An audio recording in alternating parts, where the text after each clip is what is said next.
میرا نام عروج ہے۔ ہم 7 بہنیں ہیں۔ میرا باپ محنت مزدوری کرتے ہیں۔ ایک بہن مجھ سے بڑی ہے اور باقی 5 مجھ سے چھوٹی ہیں۔ ایک میرا بھائی ہے، وہ ہم سب بہنوں سے چھوٹا ہے۔ میری بڑی بہن سکول نہ پڑھ سکی، لیکن میرے والد نے مجھے سکول بھیجا۔ میں نے پرائمری اپنے گاؤں میں کی، پھر میں نے میٹرک کے لیے دوسرے گاؤں میں داخلہ لے لیا۔ پھر میں نے میٹرک وہاں سے کیا۔ میٹرک کرنے کے بعد پھر میں کالج جانے لگی۔ چند دن تو کالج چھوڑنے کے لیے میرا باپ جایا کرتا تھا۔ پھر ابو کی طبیعت ٹھیک خراب رہنے لگی تو میرے چاچو مجھے کالج چھوڑنے چلے جاتے۔ 1 مہینہ ایسے ہی گزر گیا۔ پھر اس کے بعد چاچو کو پتہ چلا کہ ساتھ والے گاؤں سے ایک بس جاتی ہے جس میں بہت ساری لڑکیاں اور لڑکے ہوتے ہیں۔ وہ سبھی مل کر اس بس میں بیٹھ کر کالج جاتے ہیں۔ میرے چاچو نے بس ڈرائیور سے بات کی اور کہا کہ ہماری اس لڑکی کو بھی تم کالج لے جایا کرو، اور جو بھی تمہاری فیس ہوگی ہم تمہیں ضرور دیں گے۔ اس نے کہا ٹھیک ہے، جہاں باقی لڑکیاں جاتی ہیں یہ بھی چلی جایا کرے۔ میں صبح سویرے تیاری کرتی، ناشتہ کرتی اور اس کے بعد اپنا بیگ اٹھاتی اور چاچو کے ساتھ بائک پر بیٹھتی اور وہ مجھے دوسرے گاؤں چھوڑ آتے۔ کیونکہ میں نے شہر میں جانا ہوتا تھا تو شہر کچھ دور تھا۔ یہ میرا روز کا معمول بن چکا تھا۔ روز میں کالج جاتی اور میرے چاچو مجھے دوپہر کو جا کر لے آتے۔ میرے چاچو کی اسی گاؤں میں ایک شاپ تھی، الیکٹریشین کا وہ کام کرتے تھے۔ الخیر، جب دوپہر ہوتی تو میں چاچو کی دکان پر آ جاتی اور چاچو مجھے وہاں سے لے کر گھر چھوڑ دیتے۔ چاچو کی دکان کے سامنے ایک جوس والے کی دکان تھی۔ جب میں آ کر چاچو کے پاس بیٹھتی 5-10 منٹ کے لیے تو وہ جوس والا لڑکا روز میری ہی طرف دیکھتا رہتا، پر میں دل میں سوچتی تھی کہ یہ میری طرف کیوں دیکھتا ہے۔ وقت گزرتا جا رہا تھا۔ جب میں صبح چاچو کی دکان پر آ کر بیٹھتی، کیونکہ وہاں سے بس گزرتی اور میں وہاں پر بس پر سوار ہو جاتی، تو وہ وہاں مجھے دیکھتا رہتا۔ دوپہر کو آتی تو اس ٹائم بھی وہ مجھے دیکھتا رہتا۔ ایک دن میں دکان پر آئی تو میرے چاچو دکان پر نہیں تھے۔ میں دکان پر آ کر بیٹھ گئی، شاید وہ کسی دوسری شاپ پر گئے ہوئے تھے۔ جوس والے کو بتا کے گئے تھے کہ یہاں پر ہماری لڑکی آئے گی تو اس کو کہنا بیٹھ جاؤ، میں تھوڑی دیر میں آتا ہوں۔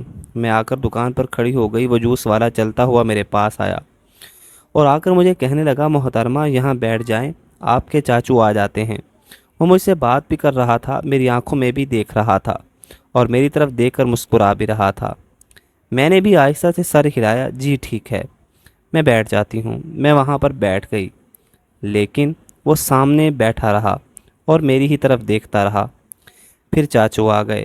چاچو لے کر مجھے گھر آ گئے۔ اسی طرح جب میں بس سٹاپ پر جاتی تو وہ مجھے روز دیکھتا، دوپہر کو بھی دیکھتا۔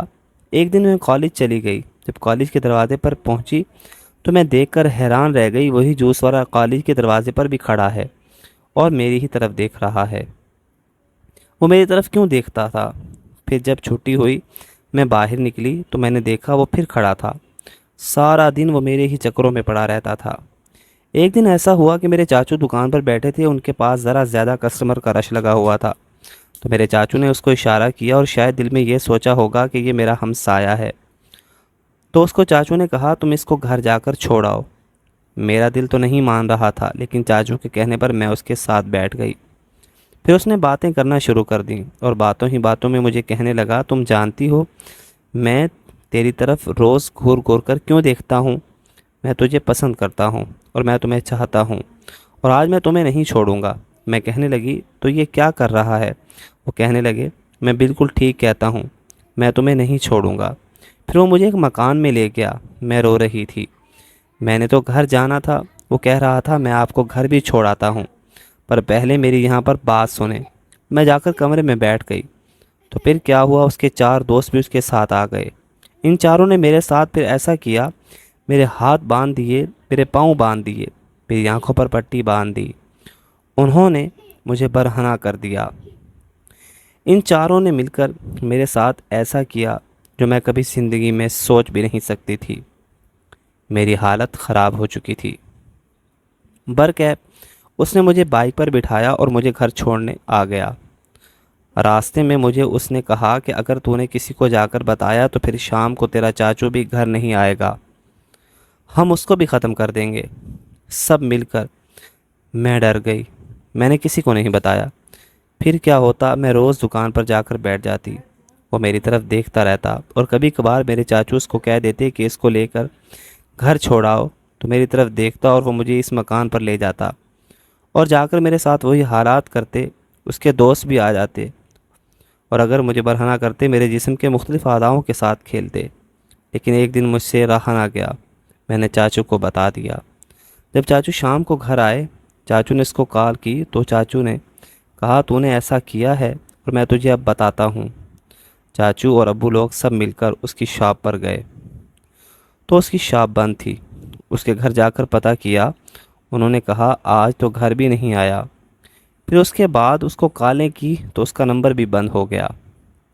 ڈھونڈنے سے پتہ چلا کہ وہ نوجوان یہاں سے نکل گیا ہے اور وہ کسی بڑے شہر میں چلا گیا ہے تاکہ ان کو میرا پتہ نہ چلے۔ اور آج میں کالج چھوڑ کر گھر بیٹھی ہوں اور سارا دن سوچتی رہتی ہوں کہ میں نے تو سوچا تھا کہ میں پڑھ لکھ کر اپنے والدین کا سہارا بنوں گی، اور میرے ساتھ کیا ہو گیا۔ یہ ایک سچا اور حقیقت پر مبنی واقعہ ہے۔